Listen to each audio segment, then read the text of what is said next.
So what really stops a giant company from just, sweeping its problems under the rug? You probably think it's all about laws and regulations, right? But what if I told you there's a group of guardians inside these companies, and they're bound by a super strict code? Well, today, we're going to crack that code wide open. We're talking about the ethics of internal audit, the very framework that lets us trust the organizations that, honestly, shape our entire world. Okay, let's just jump right in with a big question. Who checks the checkers? Think about it.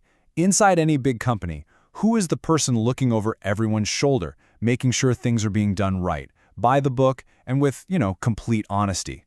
That would be the internal auditors. Yep, they're basically the organization's independent watchdogs. But to be any good at their job, they can't just be whizzes with spreadsheets. No, they have to live and breathe by this unshakable ethical framework. And that's exactly what we're going to dive into. All right, before we get into the nitty-gritty of the rules, let's take a step back and ask, what's the whole point of all this? Well, the entire code, everything we're about to talk about, is built on one single powerful idea: trust. It's the absolute bedrock. It's what makes their work believable and ensures that everybody, from the top executives down to the newest hire, can actually rely on what they find. So, this code kicks off with two principles that really define the character of an auditor. And I'm not talking about skills you can just learn in a classroom. This is about their moral fiber, the very mindset they have to just to walk in the door. Let's break down what integrity and objectivity really mean. First up, we've got integrity. And yeah, it sounds simple enough, right? Tell the truth, do the right thing, but the real kicker is that last part, doing it even when it's tough, when it's uncomfortable, or when you're under a ton of pressure. This is the absolute foundation. Seriously, without integrity, none of the other principles even matter. And this is where that integrity really gets put to the test. This quote from the IIA says it all. It's not just about being honest. It's about having the courage to act on it. It takes real guts, professional courage, to lay out the cold, hard facts, especially when they're unpopular, and to stand firm when people try to get you to water down the truth. So what does that professional courage actually look like on a Tuesday afternoon?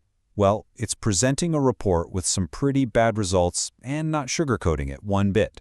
It's saying no when a powerful exec wants you to change your conclusion because they don't like it. And if you're a manager, it's having your team's back when they're the ones delivering that tough news. That right there, that's integrity in action. Okay, so if integrity is about having the courage to tell the truth, then our next pillar, objectivity, is all about being able to see that truth in the first place without any bias. An auditor just can't play favorites. They have to be like a neutral referee, making calls based only on the evidence, with no personal feelings or outside pressure getting in the way. Now, this is where objectivity can get a little tricky. See, there's a difference between actual impairment, like, say, auditing the department your brother runs, and a perceived impairment. And here's the key takeaway. Even the appearance of a conflict can be just as damaging. You might be able to accept a fancy gift from a manager and stay completely impartial, but if it looks bad to everyone else, boom, trust is gone. In this line of work, perception is pretty much reality. So how do you actually protect against these kinds of conflicts? Well, the profession has some really specific rules, and one of the biggest ones comes down to this number right here, 12. An auditor is not allowed to provide assurance on anything they were personally in charge of within the last 12 months. It's a mandatory cooling-off period, basically, to make sure they can come back to it with fresh, totally objective eyes. Okay, so once an auditor's got the right character, that integrity and objectivity we just talked about, they've got to be able to actually do something with it. The next two pillars are all about having the skills and the diligence to get the job done right. This is where character meets action.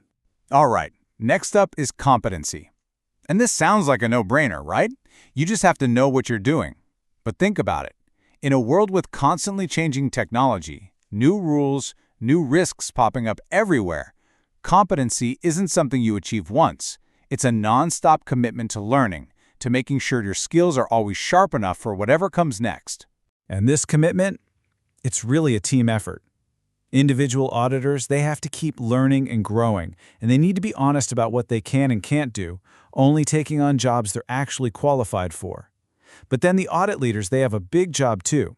They have to make sure the entire team, as a whole, has the right mix of skills to handle the company's biggest risks. So having the right skills is one thing, but actually using those skills with care and diligence, that's a whole other ballgame. And that brings us to do professional care. This is all about being thoughtful, being thorough. It doesn't mean you have to check every single piece of paper, but it does mean you have to be smart about assessing risks, focusing on what's important, and always keeping a healthy dose of, well, skepticism. Professional skepticism. Let's talk about that for a second. This is such a critical mindset. It doesn't mean you're a cynical person or that you don't trust anyone. Not at all. It just means you don't take things at face value. It's that classic trust but verify attitude. You got to ask the tough questions and really look at the evidence you're being handed. And that brings us to our final principle, which is kind of the capstone that holds everything else together. Look, auditors get incredible access to a company's deepest, darkest secrets. And with that kind of access comes a huge responsibility to protect that information. And that pillar is confidentiality. The rule here is simple, but it is absolute. I mean, auditors see everything. We're talking trade secrets, future plans, sensitive employee data. All of that is entrusted to them for one reason and one reason only. Their job is to be a vault, to protect it from anyone who doesn't have a legitimate reason to see it. So what does this mean in practice? It means no insider trading. Period. Full stop. It means you follow every single data security policy to the letter. And it also means being smart in your day-to-day life, not talking about sensitive stuff at a coffee shop or leaving your work laptop unlocked. Because a breach of confidentiality, it doesn't just mess up an audit, it can seriously hurt the whole company. Okay, so we've gone through all these principles. Let's zoom back out to the big picture for a minute. Why does this whole Guardian's Code even matter? Well, it's simple. Without it, the entire idea of internal audit just falls apart. It loses all its credibility and its power to actually make things better. And here they are, all together, the 5 pillars of trust. You can think of it like this. Integrity and objectivity, that's the auditor's character. Competence and care, those are their actions. And confidentiality, that's the shield that protects the whole process. Every single one is absolutely essential. You pull out even one of those pillars, and that whole bridge of trust just comes crashing down. So, I'll leave you with this final thought.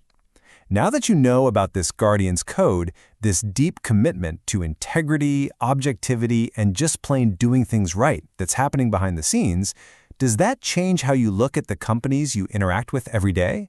The ones you work for, invest in, or buy from? It's this quiet, powerful force making sure there are always guardians on the inside, keeping an eye on things.